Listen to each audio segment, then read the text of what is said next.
Friends, मैं सिर्फ करण अम्बेडकर स्वागत करता हूं आपका अपना यूट्यूब चैनल फ्लोरिंग क्लासेस पर, जहां हम आप लोगों को CSIR, UGC net, TGT, PGT आदि कॉम्पिटिटिव एग्जाम की तैयारी करवाते हैं। इस चैनल के लिए आज मैं आप लोगों के बीच में एक नया वीडियो लेकर के आया हूं। उम्मीद करता हूं वीडियो आप पूरा देखेंगे और अच्छा लगे तो लाइक भी करें और कमेंट भी करें। फ्रेंड्स, आज की टॉपिक है कोशिका मतलब सेल। हम आज पढ़ेंगे कि कोशिका विभाजन कैसे करती है, कोशिका का विभाजन कैसे होता है।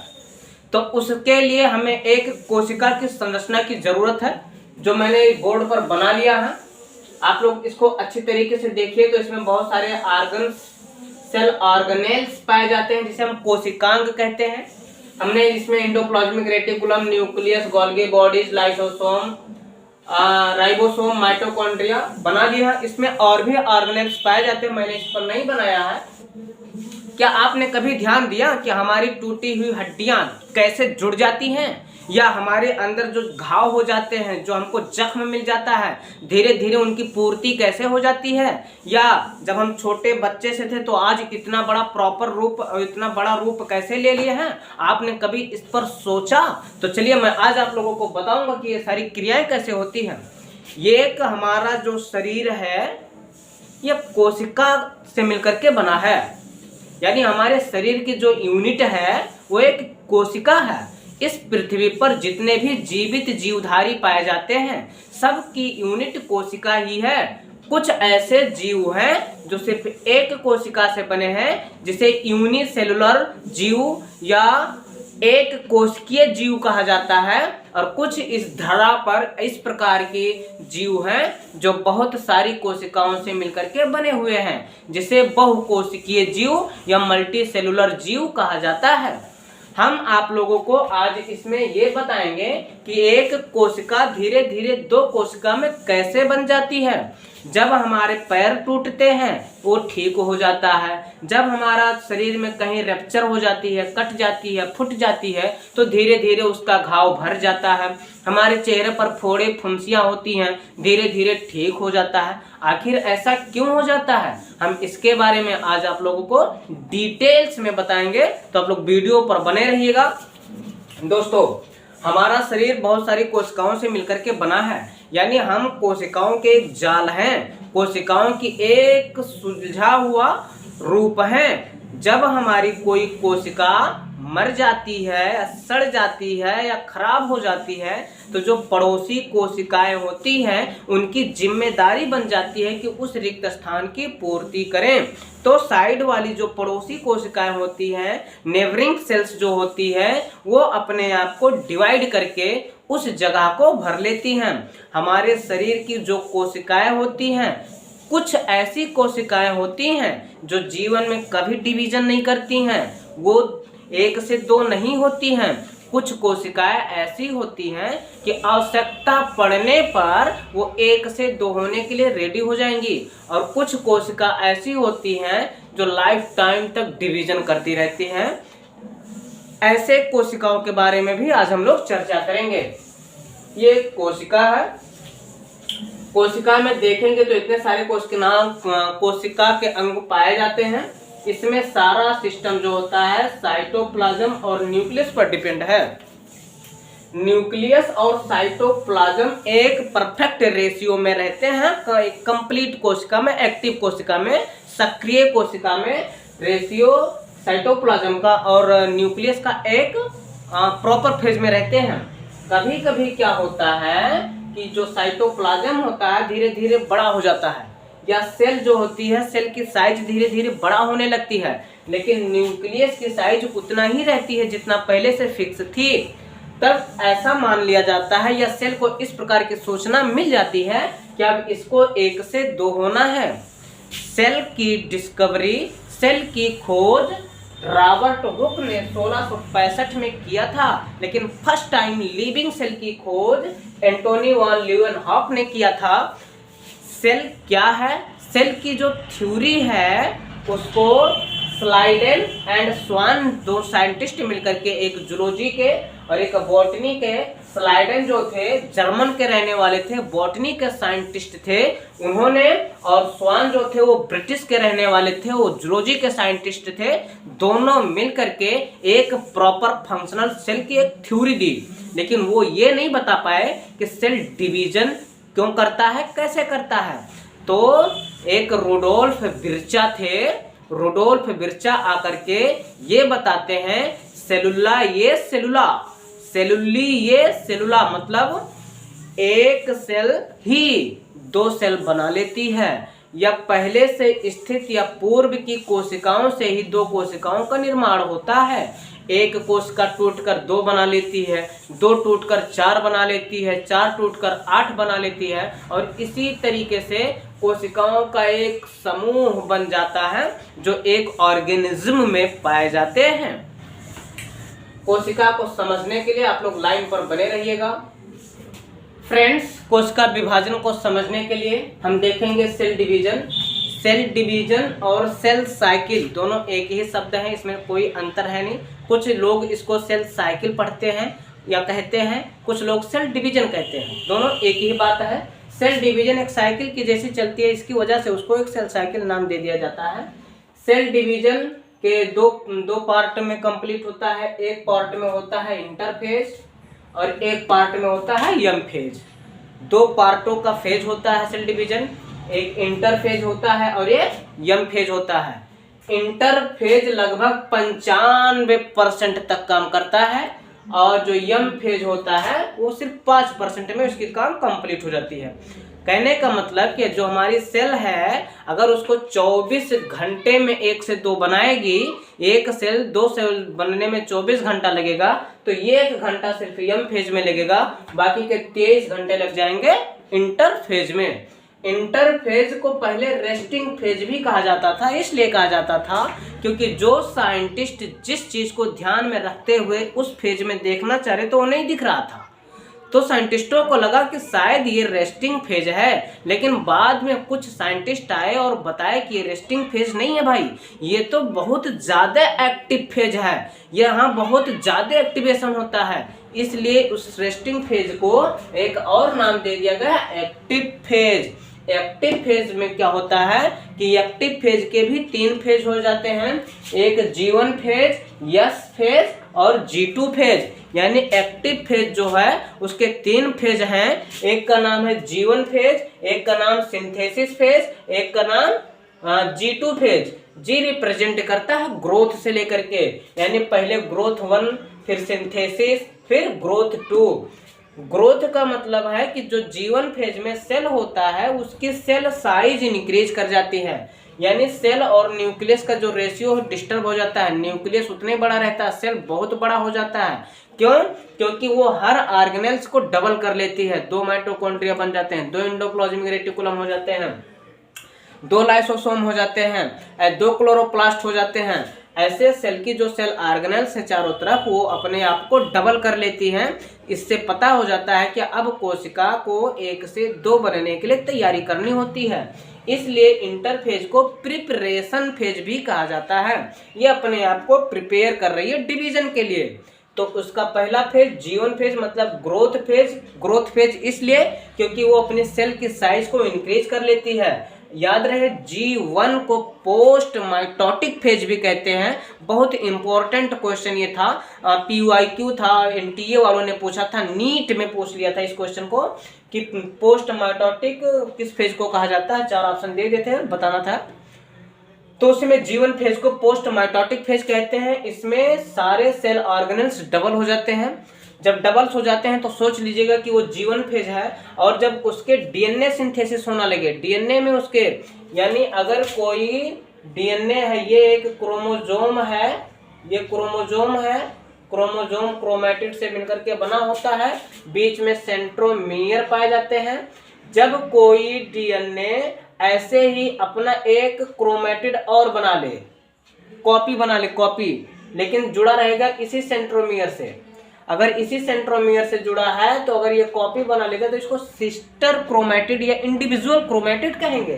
तो ये एक इंडिविजुअल क्रोमैटिड बना लेता है S फेज में।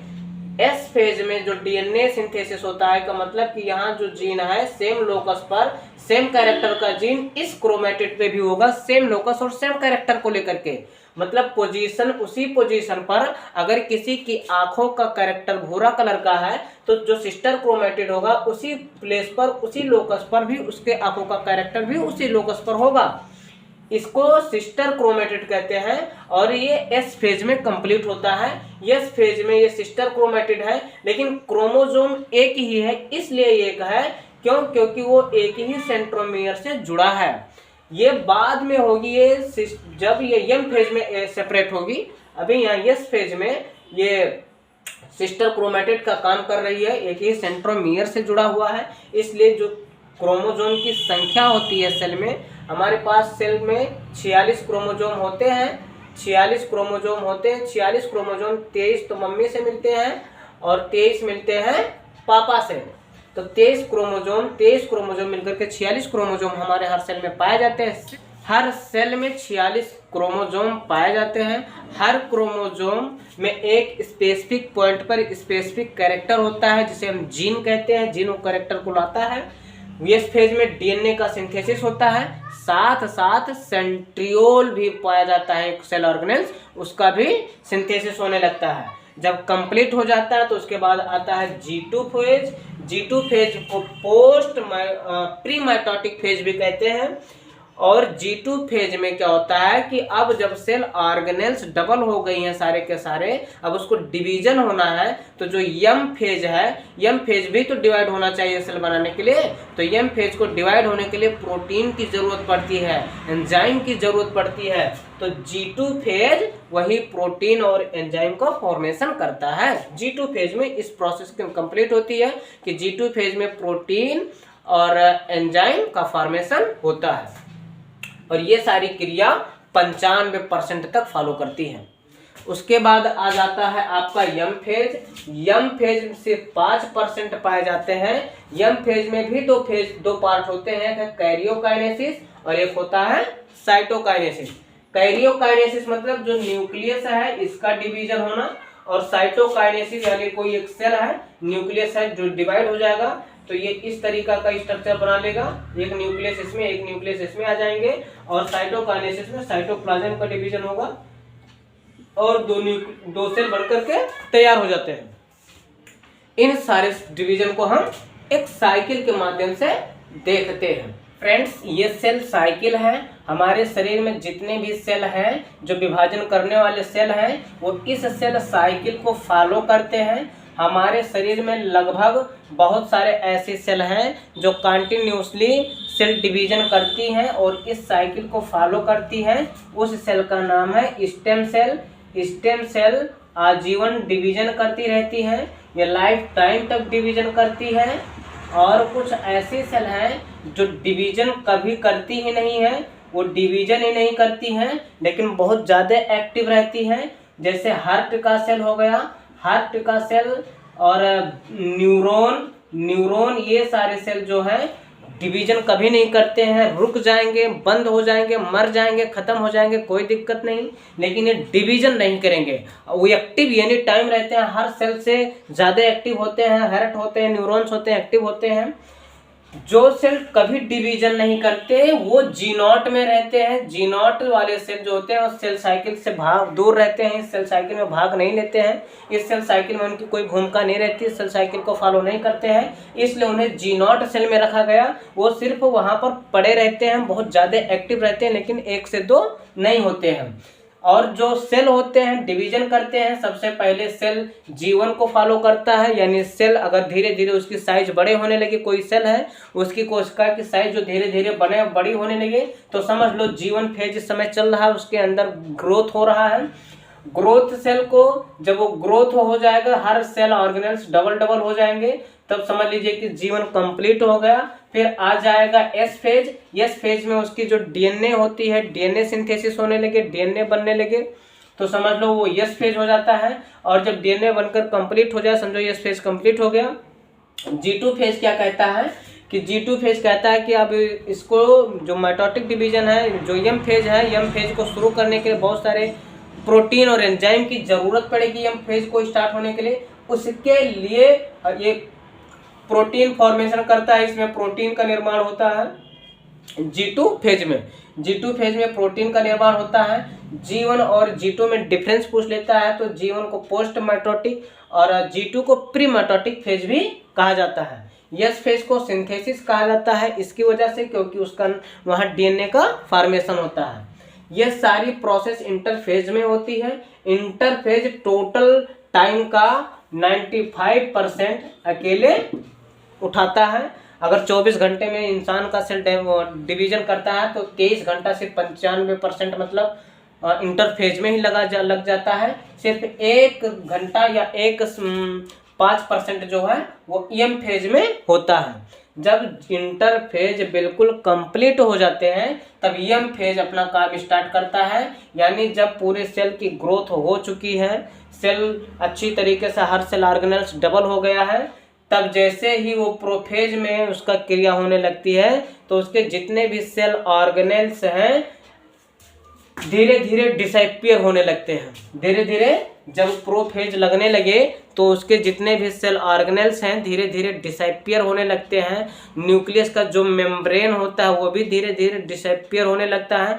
जो क्रोमोसोम होता है न्यूक्लियस के अंदर वो धीरे धीरे अब क्लियरिटी विजुअल की तरफ आने लगते हैं, स्पष्ट दिखने लगते हैं। धीरे धीरे वो कंडेंस हो जाते हैं, प्रॉपर शेप में आने की कोशिश करते हैं। फिर उसके बाद प्रोफेज स्टार्ट हो जाता है। हम उसको फिगर के माध्यम से देखेंगे। फेज स्टार्ट हो जाता है। प्रोफेज की प्रक्रिया जब चालू होने लगती है तो इसके जो चारों तरफ साइटोप्लाज्म में जो सेल ऑर्गेनेल्स डबल हुए थे वो धीरे धीरे गायब हो जाएंगे, डिसअपीयर हो जाएंगे, धीरे धीरे डिसअपीयर हो जाएंगे। सेंट्रियोल जो होगा इसमें पाया जाएगा। इसकी जो मेम्ब्रेन होती है न्यूक्लियस की वो भी धीरे धीरे गायब होने लगे। देख लो गायब हो रहा है। ये गायब होते होते बिल्कुल अच्छी तरीके से ये गायब हो जाएगी, और जब पूरी तरीके से गायब हो जाएंगी तो इसकी प्रोफेज में क्रोमोसोम इधर उधर पूरे साइटोप्लाज्म में घूमते रहते हैं, क्योंकि न्यूक्लियस मेम्ब्रेन धीरे धीरे डिसअपीयर हो गया है। फिर क्या होता है, प्रोफेज ये सारी क्रिया हो जाती है। यहाँ क्रोमोसोम कुछ दिखाई देता है लेकिन क्लियर स्पष्टता से हमें दिखाई देगा मेटाफेज में। मेटाफेज जब आएगा तो जो मेटाफेज का प्रोसेस है इसमें क्या होता है, ये मेटाफेज है।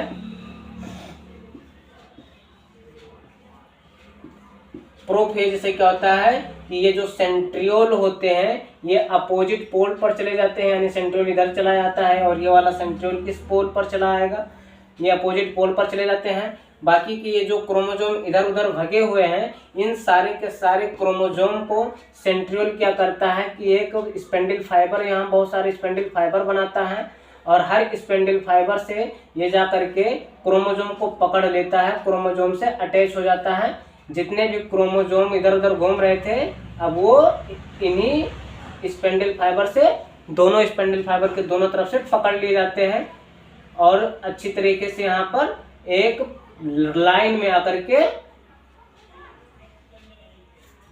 एक लाइन में सभी को एक प्लेट की तरह दिखाई देते हैं, सबको अरेंज कर लेता है और हर क्रोमोसोम हर स्पेंडिल फाइबर से पकड़े हुए होते हैं। ये एक देखने में जैसे ग्लोब लग रहा है, जैसे ग्लोब के बीच में एक इमेजिनरी लाइन होती है ऐसे, तो उसको हम इक्वेटर लाइन कहते हैं। ऐसे ये भी सब इक्वेटर पर आ गई हैं, इसलिए मेटाफेज को इक्वेटरल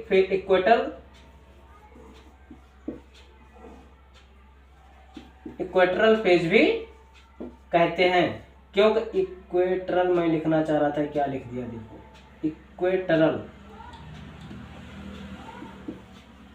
इक्वेटरल फेज भी कहते हैं मेटाफेज को। मेटाफेज में जितने भी क्रोमोसोम हैं सब एक ही लाइन में आ जाते हैं, इक्वेटर में आ जाते हैं। और यहाँ इस फेज में जो क्रोमोसोम होता है वो क्लियर विजिबल होता है। क्रोमोसोम यहाँ स्पष्ट दिखाई देता है, बिल्कुल क्लियर दिखाई देता है क्रोमोसोम का सेल और स्ट्रक्चर्स। प्रोफेज में सारे के सारे सेल ऑर्गेनेल्स डिसअपीयर हो जाते हैं न्यूक्लियस को छोड़ करके। न्यूक्लियस के जो न्यूक्लियर मेम्ब्रेन है वो डिसअपीयर हो जाते हैं। जो क्रोमोसोम है पूरे साइटोप्लाज्म में इधर से उधर भागने लगते हैं।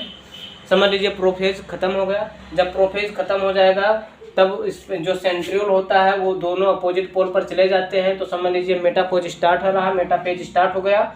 मेटाफेज स्पेंडल फाइबर, सेंट्रियोल जो होते हैं स्पेंडल फाइबर का फॉर्मेशन करते हैं। स्पेंडल फाइबर प्रोटीन के बने होते हैं। ये स्पेंडल फाइबर एक रस्सी के जैसे होते हैं, जैसे कोई गाय भाग रही हो तो बांध लो, ऐसे इन क्रोमोजोम को बांध करके रखे रहते हैं और बांध करके रखते हैं, तो मेटाफेज आ जाता है। अगर इस राउज में सारे क्रोमोजोम एक लीनियर लाइन में आ जाते हैं, मेटाफेज के बाद स्टार्ट होने लगता है एनाफेज। मेटाफेज में जितने भी सेंट्रियोल होते हैं स्पेंडल फाइबर से हर क्रोमोजोम को पकड़ लेते हैं और सबको इक्वेटर प्लेट के बीचों बीच में ला करके अरेंज कर लेते हैं। जब इक्वेटर पर सारे के सारे क्रोमोजोम आ जाते हैं तो मेटाफेज खत्म हो जाता है। फिर एनाफेज की प्रोसेस स्टार्ट होती है। एनाफेज में क्या होता है कि जो सेंट्रियोल बनाया रहता है, स्पेंडल फाइबर जो बनाया रहता है वो दोनों तरफ से खिंचाव होने लगता है। जब खिंचाव होने लगता है तो जब दोनों तरफ से खींचने लगते हैं तो ये आधे आधे पर से जो क्रोमोजोम है काइनेटोकोर से, जो सेंट्रोमियर से है, आधे से डिवाइड हो जाते हैं। तो आधे पर से जब डिवाइड हो जाएंगे क्रोमोजोम तो आधा ऊपर सिस्टर क्रोमेटिड स्पेंडल के माध्यम से चले जाएंगे, कुछ सिस्टर क्रोमेटिड नीचे चले जाएंगे और आधे पर से ये क्रोमोजोम डिवाइड हो जाते हैं। यहाँ जब क्रोमोजोम डिवाइड होने लगते हैं तो समझ लीजिए कि एनाफेज है। और एनाफेज के बाद आ जाता है आपका टेलोफेज। एनाफेज के प्रोसेस में जब सिस्टर क्रोमेटिड स्पेंडल फाइबर के द्वारा खींच लिए जाते हैं तो क्रोमोजोम टूट करके ऊपर चले जाते हैं और कुछ क्रोमोजोम नीचे चले आते हैं। जब नीचे चले आते हैं तो अब जो क्रोमोजोम ऊपर चला गया है, जो क्रोमोजोम नीचे चला गया है, अब उसके जब इसके एनाफेज में क्या होता है कि जो सिस्टर क्रोमेटिड है वो टूट करके स्पेंडल फाइबर के द्वारा खींच लिए जाते हैं दोनों तरफ। तो इधर जो क्रोमोजोम चलाएगा इस साइड में चलाएगा और ऊपर वाले क्रोमोजोम ऊपर वाले साइड में चले जाएंगे। और जब ऊपर वाले साइड में चले जाएंगे तो समझ लीजिए एनाफेज कंप्लीट। जब एनाफेज कंप्लीट हो जाता है उसके बाद आता है टेलोफेज। टेलोफेज में जितने भी क्रोमोजोम हैं सब फिर से न्यूक्लियर मेम्ब्रेन यहाँ पर अपीयर होने लगता है। जो डिसअपीयर हो गया था न्यूक्लियर मेम्ब्रेन, धीरे धीरे धीरे धीरे धीरे धीरे न्यूक्लियर मेम्ब्रेन बन जाएगा। इधर भी न्यूक्लियर मेम्ब्रेन बन जाएगा, दोनों तरफ टेलोफेज में न्यूक्लियर मेम्ब्रेन बन जाएंगे और दोनों तरफ जो सेल ऑर्गेनेल्स डिसअपीयर हुए थे वो भी सेल ऑर्गन्स धीरे धीरे बनाना स्टार्ट हो जाएंगे। यानी सेल जो है फिर से अपीयर होने लगेंगे दोनों तरफ। अब समझ लीजिए कि ये टेलोफेज का स्टेज हो रहा है। टेलोफेज के स्टेज में क्रोमोजोम के चारों तरफ न्यूक्लियर मेम्ब्रेन बन जाते हैं, जो कोशिकांग गायब हो गए थे वो भी अपीयर होने लगते हैं। जब टेलोफेज कंप्लीट हो जाए उस समय बीच में से साइटोप्लाज्म डिवाइड होने लगता है, यहाँ से डिवाइड हो जाएगा। तो जब डिवाइड हो जाएगा तो टेलोफेज टूट करके दो सेल ऐसे बन जाएगा। दो सेल, इसमें भी न्यूक्लियस है, इसमें भी न्यूक्लियस रहेगा और इसी प्रकार से सेल डिवीजन हो जाता है। ये सारी प्रोसेस माइटोटिक डिवीजन कहलाती है। माइटोटिक डिवीजन के अंतर्गत ये सारी प्रोसेस होती हैं। माइटोटिक डिवीजन को माइटोसिस डिवीजन भी कहा जाता है। माइटोसिस डिवीजन में क्या होता है कि एक सेल होता है और ये सेल धीरे धीरे डिवाइड होकर के दो सेल बना लेती है। दोनों सेल को कहा जाता है। टेलोफेज के प्रोसेस में धीरे धीरे सेल के बीच में ग्रुपिंग होने लगता है और गड्ढा होने लगता है। फिर बाद में साइटोप्लाज्म होता है और दोनों सेल अलग हो जाते हैं। इस पूरी प्रक्रिया को सेल डिवीजन कहा जाता है। ये सेल डिवीजन माइटोटिक फेज का है, माइटोटिक फेज है, ये माइटोटिक डिवीजन था। माइटोटिक डिवीजन में सिर्फ एक कोशिका दो कोशिका बना लेती है। क्रोमोजोम की संख्या इसमें 23 आकर के 46 फिर हो जाते हैं। इस पूरी प्रक्रिया में लगभग 24 घंटा लगता है। 24 घंटे में 23 घंटे इंटरफेज में, 1 घंटा एम फेज में लगता है। और जो माइटोटिक डिवीजन है ये पूरे शरीर के सिर्फ सोमैटिक सेल में ही पाई जाती है। सेल डिवीजन या कोशिका विभाजन से हमारे शरीर की बहुत से सारी बीमारियां ठीक हो जाती हैं, घाव भर जाते हैं, टूटी फूटी हड्डियां जुड़ जाती हैं, रप्चर हुए भाग धीरे धीरे रीअपीयर हो जाते हैं, प्रिपेयर हो जाते हैं, ठीक हो जाते हैं। अगली वीडियो मियोसिस पे बनाऊंगा, तब तक के लिए धन्यवाद।